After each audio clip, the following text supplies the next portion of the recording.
Далее на телеканале «Якутия-24» мы вместе с коллегами расскажем о новостях экономики, спорта, чрезвычайных происшествиях и других событиях. И начнем с актуального курса валют. Итак, курс доллара, установленный Центробанком на сегодня, составил 66 рублей 99 копеек, евро 73 рубля 72 копейки. Что касается обмена американской валюты в якутский, то выгодный курс и покупки, и продажи у СКБ банка.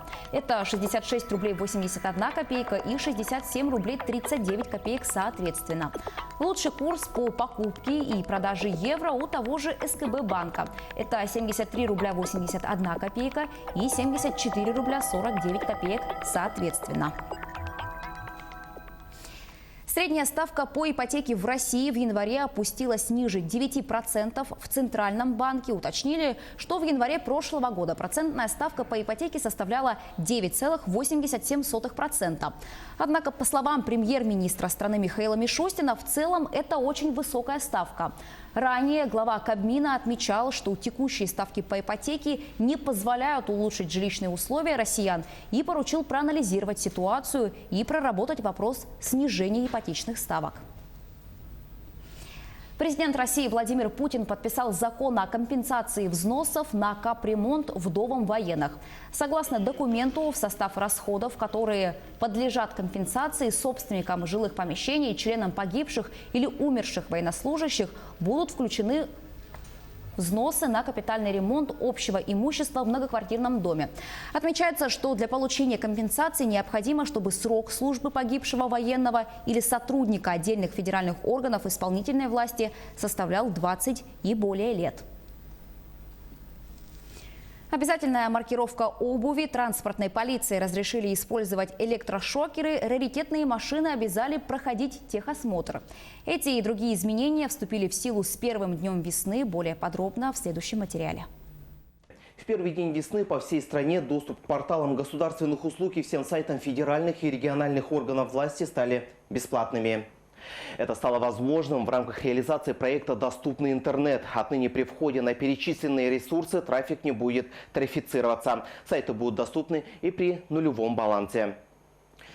Также с началом весны вступили в силу изменения в порядок ввоза в страну незарегистрированных лекарственных препаратов. Теперь ввоз таких лекарств будет возможен, если врачебная комиссия признает их необходимыми для пациента. Напомню, что некоторые препараты попадают под закон об обороте наркотических средств, но, к сожалению, не имеют разрешенных в стране аналогов. Перечень товаров, подлежащих обязательной маркировке, постепенно растет. Так, с 1 марта в него добавлена и обувь. С этого дня производство немаркированной обуви будет запрещено. В связи с нововведением производители обуви понесут дополнительные затраты, что, по мнению экспертов, отразится на стоимость конечной продукции. Будут маркировать потребительскую упаковку, товары, относящиеся к обувным, товарный ярлык. Маркировку нераспроданных остатков продлили до 31 марта. Также с 1 марта в силу вступили санитарно-эпидемиологические требования к содержанию территории объектов рекреационного назначения. Они касаются муниципальных пляжей и парков. Так, первые должны быть оборудованы кабинами для переодевания, общественными туалетами или мобильными туалетными кабинами, душевыми урнами в количестве 1 единицы на 75 посетителей. Что касается муниципальных парков, то для них предусмотрена установка 1 урны на 800 квадратных метров в площади парка. Общественные туалеты устанавливаются из расчета 1 места на 500 посетителей. Контейнерные площадки для накопления ТКО должны быть расположены на расстоянии не менее 50 метров от места массового отдыха. Мероприятия по уборке парков следует проводить ежедневно, а уборку и дезинфекцию общественных туалетов и мобильных туалетных кабин не реже 2 раза в день. Также с 1 марта начал действовать специальный ГОСТ для раритетных и классических транспортных средств. Автомобили, мотоциклы и прицепы от 30 лет и старше, а также грузовики и автобусы, не предназначенные для коммерческих перевозок от 50 лет и старше, должны быть проходить техосмотр. Проверке подлежит не только общее техническое состояние, но и внешнее, включая дизайн. В случае выявления большого количества отклонений в получении техпаспорта будет отказано. Но исправив все недочеты, владелец имеет право на повторный осмотр. Отныне адвокаты могут рассчитывать за победу в суде дополнительные гонорары и будет называться гонорар успех. Данное правило не будет распространяться на адвокатов, ведущих административные и уголовные дела. Исключение было введено, чтобы денежное вознаграждение не повлияло на объективность и беспристрастность защитников. Также поправки в закон снижают минимальный стаж адвокатской деятельности, необходимый для создания адвокатского бюро. Теперь это можно сделать после 3 лет работы вместо 5. А вот во второй день весны вступил в силу закон, согласно которому транспортная полиция сможет применять электрошокеры при задержании злоумышленников, отражении нападений на объекты транспорта и инфраструктуры. В законе прописано, что электрошоковые устройства недопустимо применять по отношению к беременным женщинам, детям и инвалидам. Исключение составляет ситуации, когда граждане совершают нападения или оказывают вооруженное сопротивление.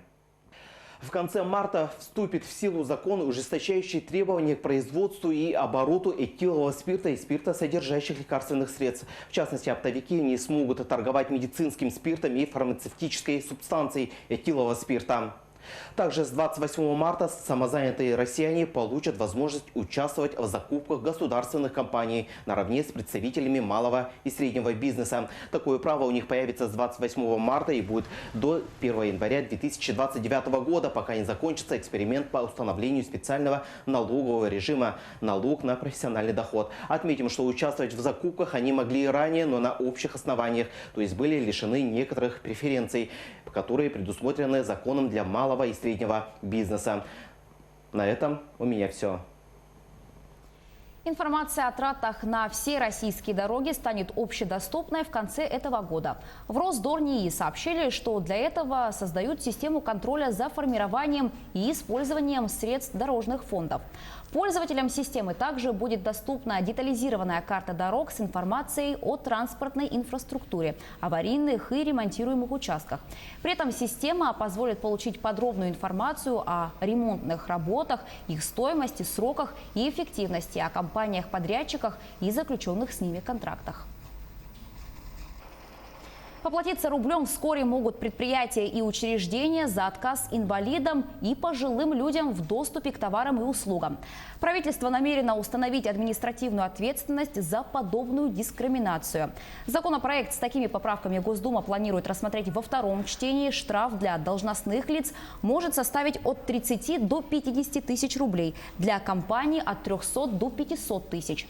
Эти санкции не распространяются на случаи, когда ограничения установлены законодательством. Например, если ребенку по закону нельзя посетить аттракцион повышенной опасности.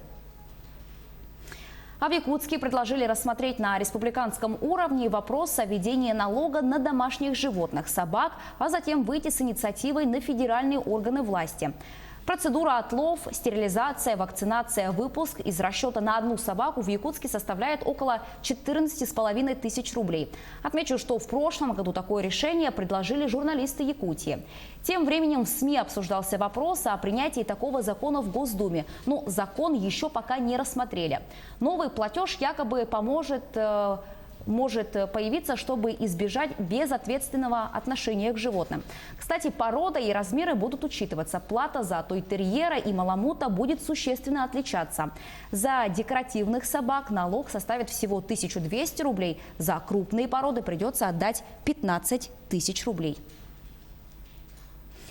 Россияне смогут получить ипотечные кредиты под 2,7% в курортных поселениях Краснодарского края.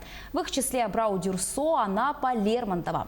Льготные условия будут предоставляться по программе сельской ипотеки. Подробнее расскажет моя коллега Нюргуяна Иванова. Нюргуяна, я тебя приветствую. А кто может стать участником этой программы? Анастасия, я тебя приветствую. Старт программы сельской ипотеки запланирован на март этого года. Практически все субъекты страны включились, уже подано более 17 тысяч заявок. В программе могут участвовать сельские территории, поселки городского типа, рабочие поселки и малые города. В эфире новости экономики на Якутия-24. В студии работает Нюргуяна Иванова. Президент России Владимир Путин заявил о необходимости активно работать над обеспечением стабильности глобальных рынков углеводородов совместно с зарубежными партнерами. В частности, в формате ОПЕК+, который уже зарекомендовал себя как эффективный инструмент в этой сфере. В воскресенье он провел совещание с представителями Кабмина и ведущих российских нефтегазовых компаний, в рамках которого обсуждалась ситуация на глобальных сырьевых рынках на фоне распространения в мире коронавируса. Президент подчеркнул, что текущий уровень цен на нефть для российской экономики является приемлемым и обратил внимание на то, что возможности России для сохранения стабильности даже при ухудшении ситуации в мировой экономике достаточны. На развитие угольной промышленности Россия направит около 6 триллионов рублей до 2035 года. Большая часть из этих средств – частные инвестиции. Отметим, что целью программы развития угольной промышленности страны является увеличение добычи и экспорта угля, а также снижение аварийности, которая пока еще остается на высоком уровне.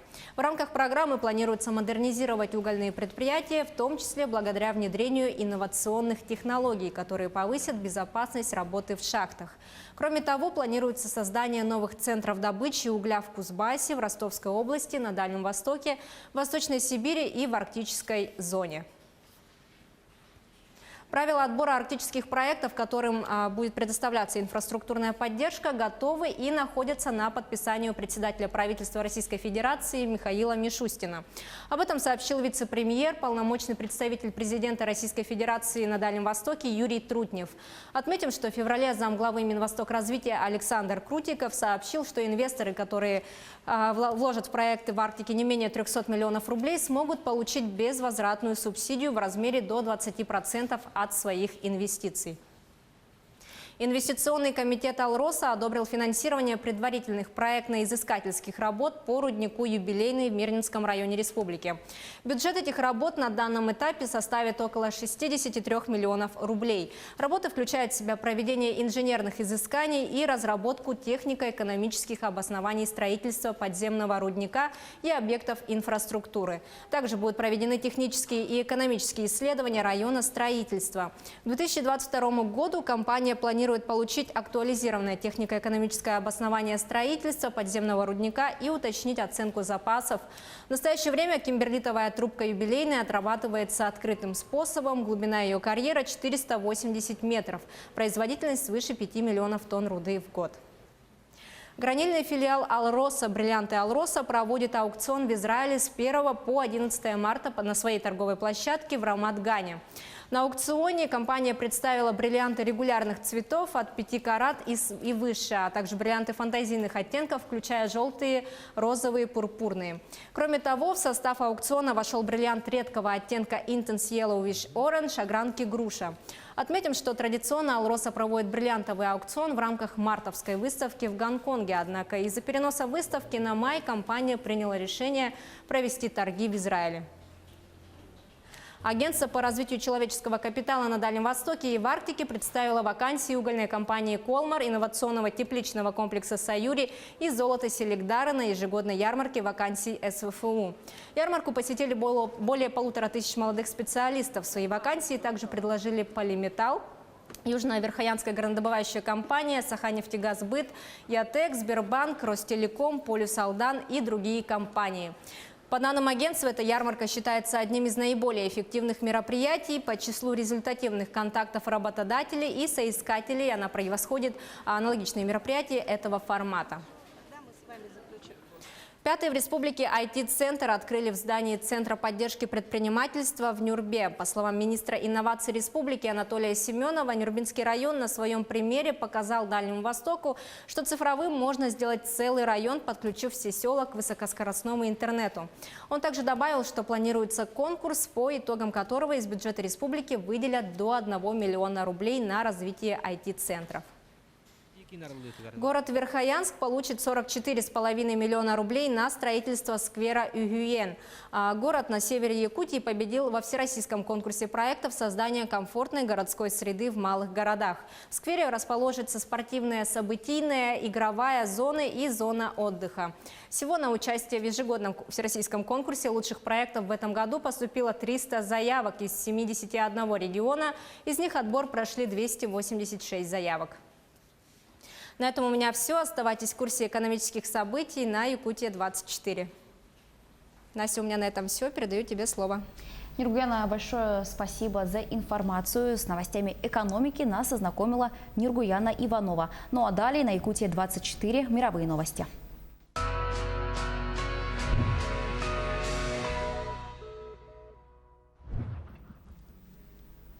Первый случай заражения коронавирусом вызвал очереди и дефицит продуктов в Эквадоре. Заболевшая оказалась эквадорка, постоянно проживающая в Испании. Ей более 70 лет, в настоящее время она находится в критическом состоянии.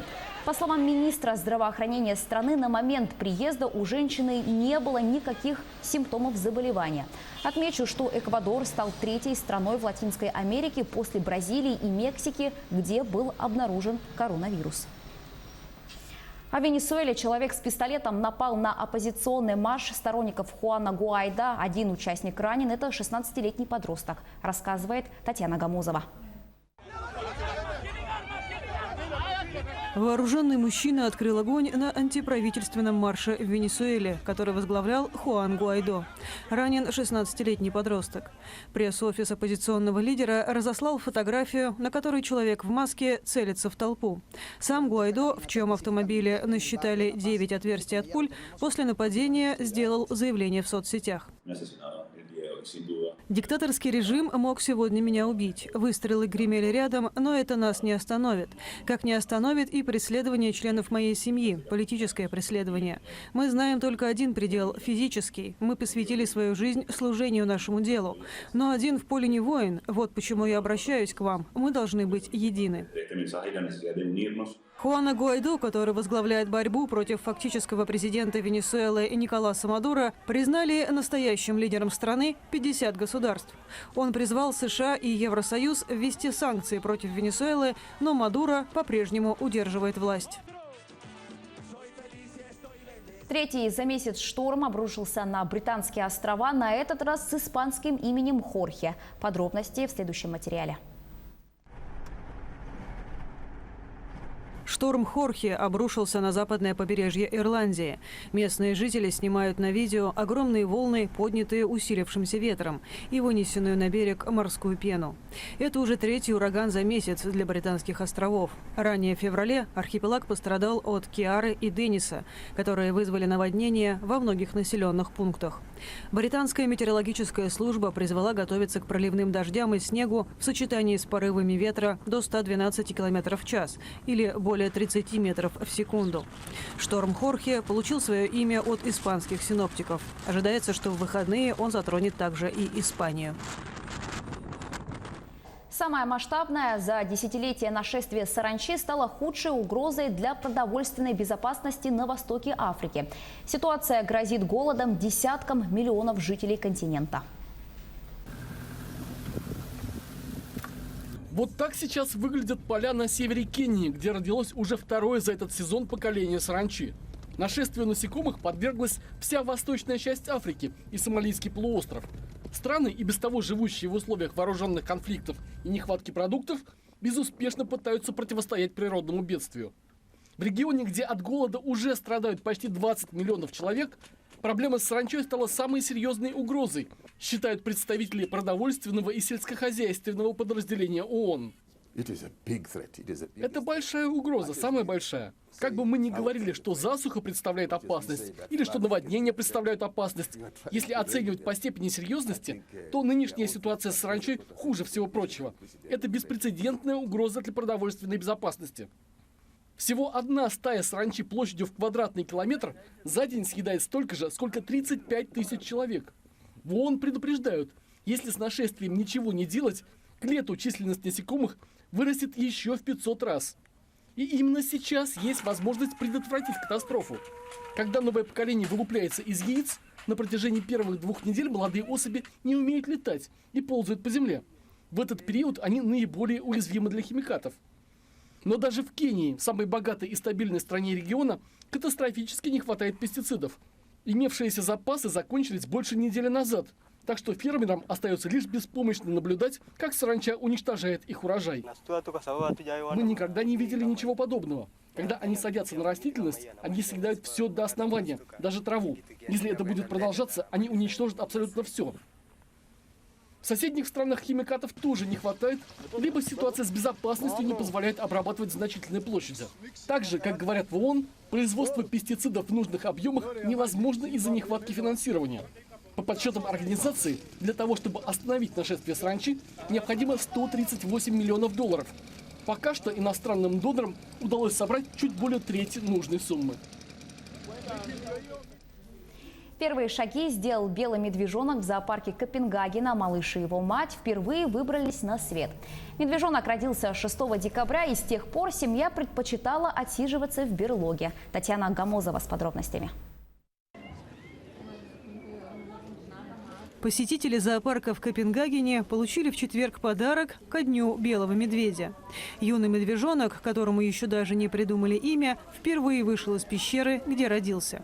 Он появился на свет 6 декабря. Мать с малышом пробыли в берлоге почти 3,5 месяца. И вот сейчас первый раз выбрались на улицу. 17-летняя медведица Ноэль воспользовалась случаем, чтобы покататься в снегу и искупаться. Детеныш, который пока еще не твердо стоит на ногах, не рискнул отойти далеко от убежища. В ближайшие несколько недель медвежонок будет под пристальным наблюдением ветеринаров. Им еще предстоит определить, мальчик это или девочка. Как сообщили сотрудники зверинца, в ближайшие пару лет он останется в Копенгагене, а затем его передадут в другой зоопарк по программе сохранения популяции. Для датской столицы это второй случай рождения белого медведя в неволе за последние 20 лет.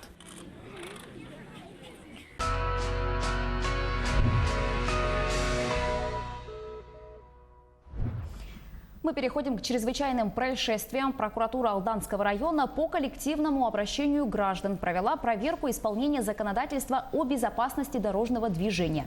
Жители Алдана пришли в прокуратуру и потребовали наказать мэра за транспортный коллапс из-за невывоза снега.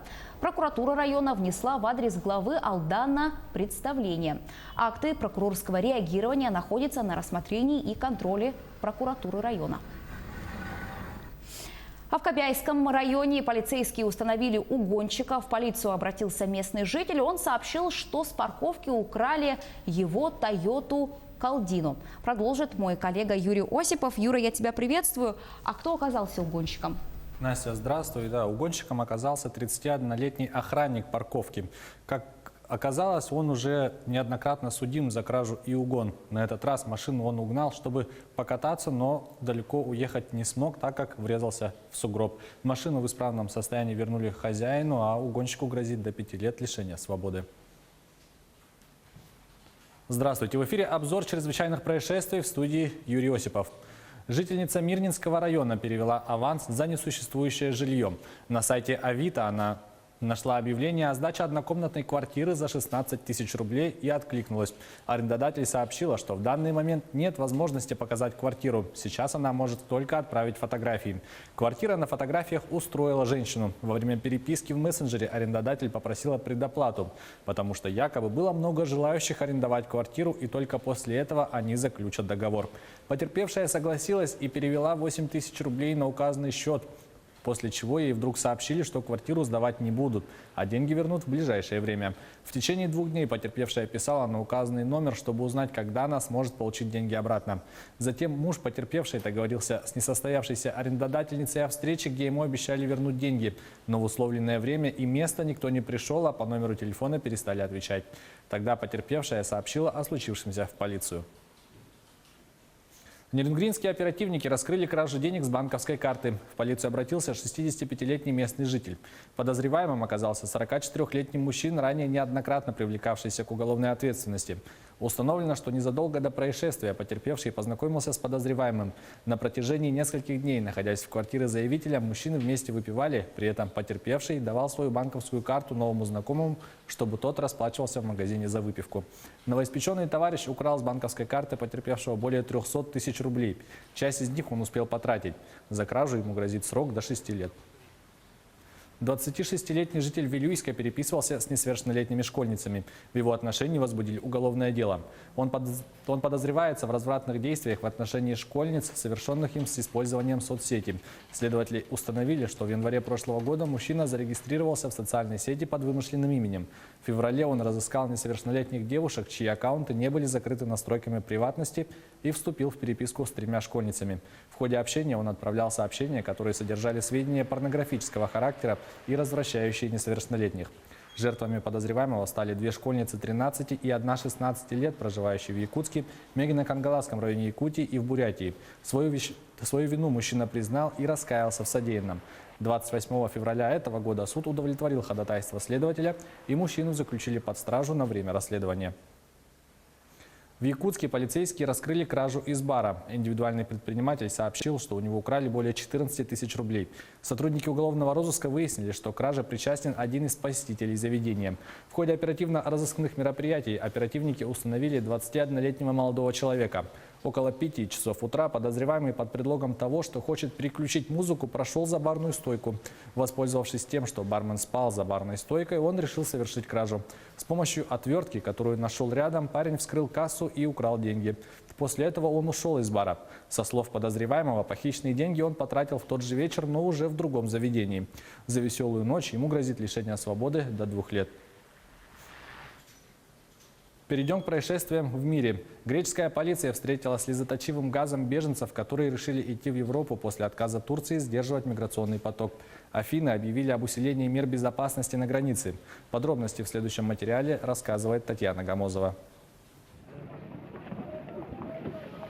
Греческая полиция разогнала беженцев с Ближнего Востока, собравшихся на границе страны со стороны Турции.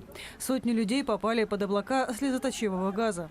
Афины заявили, что им пришлось реагировать на попытку прорваться силой и возложили ответственность на Анкару. Турция в четверг объявила, что больше не станет служить буферной зоной для вынужденных переселенцев из Сирии, которые стремятся перебраться дальше в Европу. В 2016 году страна заключила соглашение с Евросоюзом, согласно которому мигранты оставались на ее территории, а страна получала средства на их содержание. В Греции, которая была основным путем массовой миграции в 15-16 годах, и сейчас находится более 40 тысяч беженцев. Они живут во временных лагерях, где условия оставляют желать лучшего. Греческие власти объявили об ужесточении мер безопасности на границе и призвали людей не пытаться прорвать заграждение. В Брюсселе выразили Афинам поддержку. С начала активных боев за сирийский Идлиб свои дома вынуждены были покинуть около 1 миллиона человек. Это была рубрика «Чрезвычайные происшествия». Берегите себя и до встречи в эфире. Настя, к этому часу у меня вся информация. Увидимся в следующем выпуске. Юрий, большое спасибо. Будем ждать. О происшествиях, которые произошли в республике и за ее пределами, нам рассказал Юрий Осипов. А мы продолжаем наш выпуск. В столице республики стартовал региональный этап национального чемпионата «Обилимпикс». В профессиональном мастерстве соревнуются люди с ограниченными возможностями. В этом году состязания проходят на 12 площадках. В них принимают участие 138 человек из разных уголков нашей республики. На одной из площадок сейчас находится моя коллега Саргалана Федорова. Саргалана, я тебя приветствую. В какой компетенции участники демонстрируют свое мастерство? Приветствую, Анастасия. На этой площадке участники впервые будут испытывать свои силы в резьбе по дереву. Сегодня проходят мастер-классы, соревнования начнутся завтра. И участники вовсю готовятся к завтрашнему бою. Они мастерят разделочные доски, им дадут готовый чертеж. Они сначала будут наносить его на заготовку и только потом приступят к резьбе. И последний штрих – это шлифовка. От них требуется не только точность движений, но и способность к планированию, конструированию. И эксперты будут оценивать не только качество выполнения работы, но и соблюдение техники безопасности. И об этом нам подробнее рассказал эксперт. Мы будем оценивать их детей, организации рабочего места, по геометрической резьбе и соблюдение правил техники безопасности и техника качества выполнения резьбы. От участников требуется умение, навык и Чтоб старался он, и все, старание приведет к критерию. На чемпионате за звание лучшего в своем деле борются школьники, студенты и специалисты. Им на выбор дается 19 компетенций, начиная от ювелирного дела, заканчивая экономикой. А в компетенции резьба по дереву участвуют только школьники. Мы поговорили с одним из участников, Андреем Михайловым, который приехал из Алдана. Он рассказал, что с этим видом искусства он подружился несколько лет назад и только в этом году решил попробовать свои силы в соревнованиях. И о своих умениях он рассказал нам. Давайте послушаем. Расчерчиваю заготовку, готовлюсь к резьбе, проверяю, смогу ли я начертить. Вырезал геометрическую резьбу также,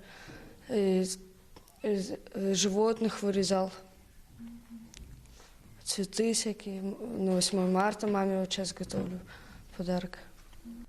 В этом году, помимо резьбы по дереву, участники впервые проявят себя в таких компетенциях, как социальная работа, медицинский и лабораторный анализ и прикладная эстетика.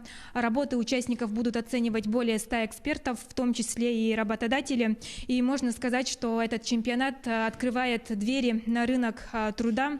И помимо соревновательной части пройдут выставки, семинары, круглые столы, мастер-классы. И все это должно помочь школьникам и студентам определиться с выбором будущей профессии. Имена победителей станут известны через 3 дня. Но самое интересное все еще впереди. Лучшие поедут на национальный чемпионат, который пройдет в ноябре этого года. У меня все. Анастасия. Саргалана, большое спасибо. Участникам чемпионата Обилимпикс пожелаем удачи. Я напомню, что на прямой связи со студией была наш корреспондент Саргалана Федорова. Ну а мы переходим к новостям спорта. В спортивном комплексе «Мадун» проходит второй ежегодный спортивный праздник Туймада Уолана, который организовали учителя и ученики 17-й школы. Самые спортивные старшеклассники участвуют в соревнованиях по северному многоборью, якутские прыжки, бег за девушкой, масс-рестлинг, бег с тяжестью и дисциплина «Упрямый теленок». На торжественном параде в честь открытия праздника администрация школы чествовала всех чемпионов и призеров из числа учеников, получивших награды на спортивных соревнованиях. Проводим в Центре национальных видов спорта «Мадун» имени Василия Манчары, чтобы познакомить, чтобы показать нашим детям, мальчикам, юношам, да и девочкам тоже с начальных классов, что есть такой центр, что есть такие виды национальные, что пропагандируем здоровый образ жизни и, конечно, национальную культуру. Наш праздник называется Туймада Уолана, потому что Уолан – это юноша, лучший юноша, получается лучший юноша долины Туймада. Россиянин Роман Репилов занял первое место в общем зачете Кубка мира по санному спорту. Подробности знает мой коллега Власий Сергеев. Власий, я тебя приветствую. А кто еще попал в тройку лидеров? Анастасия, здравствуй. Второе место занял итальянец Доминик Фишналлер, ну а третье место занял еще один россиянин Семен Павличенко. В эфире новости спорта. Здравствуйте. Россиянин Роман Репилов одержал победу в общем зачете Кубка мира по санному спорту. В заключительном этапе сезона, который прошел накануне в немецком Кёнигсее, россиянин занял третье место. Лучшее время показал его соотечественник Семен Павличенко. Третьим стал австриец Йонас Мюллер. По итогам 9 этапов Репилов набрал 765 очков и занял первое место в общем зачете Кубка мира. На второй позиции сезон завершил итальянец Доминик Фишналлер. Тройку лидеров замкнул Павличенко. Для 23-летнего Репилова эта победа в общем зачете Кубка мира стала второй в карьере. Сборная России по биатлону заняла второе место в медальном зачете чемпионата Европы, завоевав 2 золотые и 2 серебряные награды. Соревнования прошли в Минске. Медали высшего достоинства в копилку команды принесли Евгения Павлова, первенствовавшая в суперспринте, и Матвей Елисеев, одержавший победу в спринте. Серебро завоевали Кристина Резцова в гонке преследования и российская команда в смешанной эстафете. Первое место в медальном зачете заняла сборная Белоруссии, в активе которой 3 золота и 1 бронза. На третьем месте соревнования завершили норвежцы. У них 1 золото, 2 серебра и 3 бронзы. Ситуация со вспышкой коронавируса не скажется на планах организаторов чемпионата мира по футболу в Катаре. Об этом сообщает пресс-служба оргкомитета турнира. Напомню, в субботу Министерство здравоохранения страны-хозяйки Мундиаля зарегистрировало первый случай заражения вирусом. Мировое первенство должно пройти в Катаре в 2022 году. Из-за коронавируса уже было отменено множество соревнований, в том числе международного масштаба. Так не состоялся ряд отборочных турниров к Олимпийским играм в Токио. Также были отменены чемпионат мира по легкой атлетике, игры Кубка Федерации по теннису, Кубок мира по горнолыжному спорту, чемпионат мира по шорт-треку и мировое первенство по настольному теннису. На территории нашей республики из-за коронавируса на неопределенный срок был перенесен международный турнир по вольной борьбе памяти Романа Дмитриева, который планировалось провести в эти выходные. Омский «Авангард» выиграл у уфимского Салавата Юлаева в стартовом матче серии первого раунда плей-офф континентальной хоккейной лиги. Встреча прошла в Балашихе и завершилась со счетом 5-2. В составе победителей дубль оформил Кирилл Семенов. По одной шайбе забросили Сергей Шумаков, Андрей Стасий и Валентин Пьянов. У гостей отличились Линус Усмарк и Тему Хартикайнен. В завершившемся регулярном чемпионате клубы провели между собой 4 матча. Во всех встречах победу праздновали омские хоккеисты. Таким образом, счет серии до 4 побед стал 1-0 в пользу «Авангарда». Второй матч раунда пройдет 3 марта, также в Балашихе. Футболисты «Реала» обыграли «Барселону» в матче 26-го тура чемпионата Испании. Встреча прошла в Мадриде на стадионе Сантьяго-Бернабеу и завершилась со счетом 2-0. Авторами забитых мячей стали Винисиус Жуниор и Мариано Диас. Для «Реала» эта победа стала 95-й в очном противостоянии. Столько же побед на счету каталонцев. Еще 53 встречи завершились в ничью. Благодаря успеху в этой игре сливочные опередили «Барселону» и вышли на первое место в таблице чемпионата, набрав 56 очков. В активе сине-гранатовых 55 пунктов. В следующем туре «Реал» на выезде встретится с «Бетисом», а «Барселона» дома примет «Реал Сосьедад». «Арсенал» со счетом 2-1 победил в Сочи в гостевом матче 20-го тура Тинькофф российской премьер-лиги. У тульского клуба 2 результативными ударами отметился Евгений Луценко. Единственный гол хозяев поля забил новичок команды Александр Кокорин. Для него эта игра стала первой официальной встречей в составе сочинского клуба. Напомню, нападающий перешел из «Зенита» в феврале на правах аренды. «Арсенал» одержал 3-ю победу к ряду и занимает 6-е место в турнирной таблице чемпионата, набрав 28 очков. Сочи идет на последней 16-й строке, имея в активе 15 пунктов. В следующем туре «Арсенал» на выезде сойдется с Оренбургом, а Сочи на своем поле примет «Урал».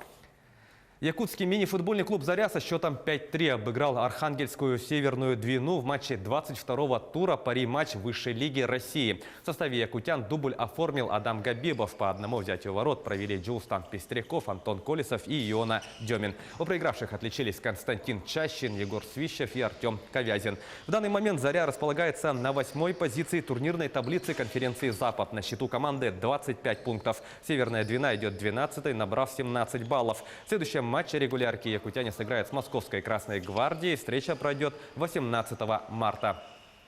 На этом у меня все. Оставайтесь в курсе спортивных новостей на Якутия-24. Настя, тебе слово. Власий, большое спасибо. О новостях спорта нам рассказал Власий Сергеев.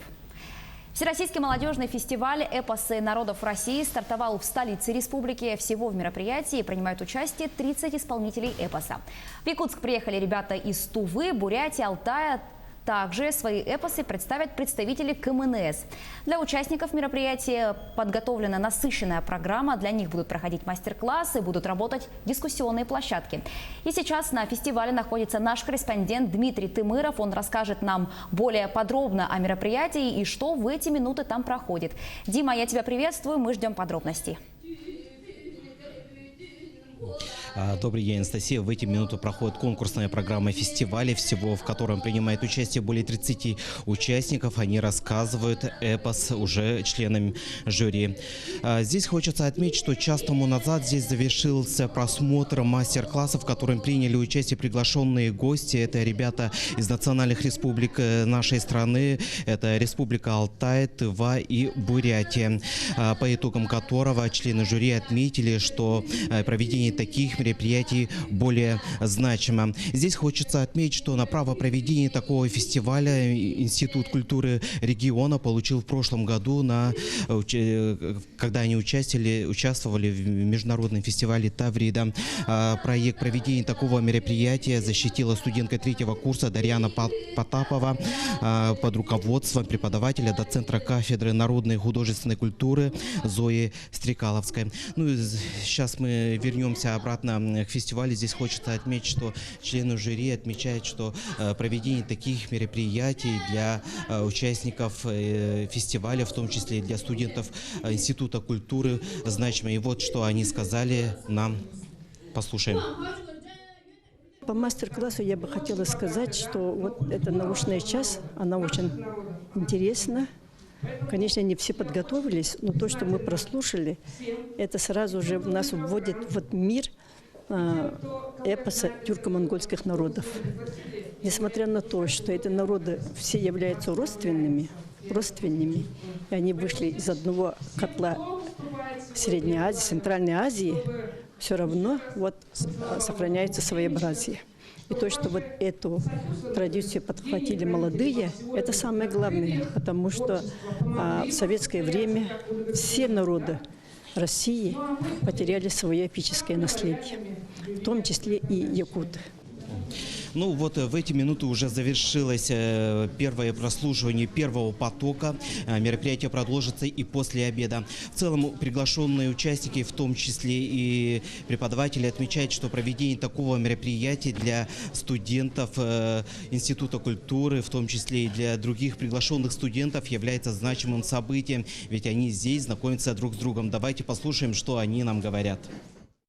Я буду представлять бурятский героический эпос «Зердемрыгун», который я выучил в 2016 году и представил на другом международном конкурсе, но международном конкурсе среди бурятских сказителей. На сегодняшний день я приехал с этим улигером и представить его уже более широкому кругу сказителей героического эпоса тюркоязычных народов уже. И для меня, в первую очередь, это большая честь и большая гордость за то, что я могу и имею возможность представить свой героический эпос. Посмотрев выступления других участников, я, конечно же, в восторге, потому что для меня значение героического эпоса очень ценно и очень сакрально, как уже говорят многие, так как мое родное мне очень дорого, я знаю, насколько дорого их родное, поэтому я к их героическим эпосам также отношусь с большим уважением и с большим почтением. Ну и в конце хочу отметить, что в этом году Институт культуры также собирается предложить свой федеральный проект уже по сохранению народных сказок. Если они выиграют этот грант, то в следующем году уже в стенах нашего Института культуры и искусства соберутся те, кто придумывает народные сказки. На это у меня все, Анастасия. Да, Дима, большое спасибо. На прямой связи со студией был Дмитрий Тымыров. 6 мальчиков и 4 девочки родились в Якутске 29 февраля. Об этом сообщает Минздрав региона. Дети появились на свет в 2 перинатальных центрах – Национального центра медицины и Республиканской клинической больницы. Врачи фиксируют дату и время рождения ребенка строго по факту, без каких-либо поправок на лишний день високосного года. Затем родители по своему желанию сами принимают решение, когда именно отмечать день рождения ребенка – 28 февраля или 1 марта. Самый длительный и самый строгий у православных христиан начинается Великий пост. Он продлится почти 50 дней и завершится главным христианским праздником Пасхой, который в этом году приходится на 19 апреля. Согласно православным канонам, Великий пост делится на 6 недель, называемых Четыредесятница и Страстную неделю. Четыредесятница установлена в память о 40 днях, которые Иисус Христос провел в пустыне в молитвах, а Страстная неделя посвящена воспоминаниям о последних днях земной жизни, смерти и погребении Христа. И в завершении выпуска коротко о погоде в крупных городах нашей республики. В Алдане минус 16, ветер 2 метра в секунду, небольшой снег будет идти в течение всего дня. А вот в Ленске наоборот, сегодня без осадков, сейчас в городе минус 12, ветер юго-западный 1 метр в секунду. Минус 16 в столице Алмазного края, солнечно, ветер северо-западный 1 метр в секунду. Сегодня в Нерюнгри временами будет идти небольшой снег. Сейчас в столице Южной Якутии минус 14, ветер северо-западный 3 метра в секунду. И в столице региона городе Якутске сейчас холоднее всего. В городе минус 18, штиль, солнечно. К этой минуте у меня пока вся информация. Наши корреспонденты продолжают следить за развитием событий. Не переключайтесь.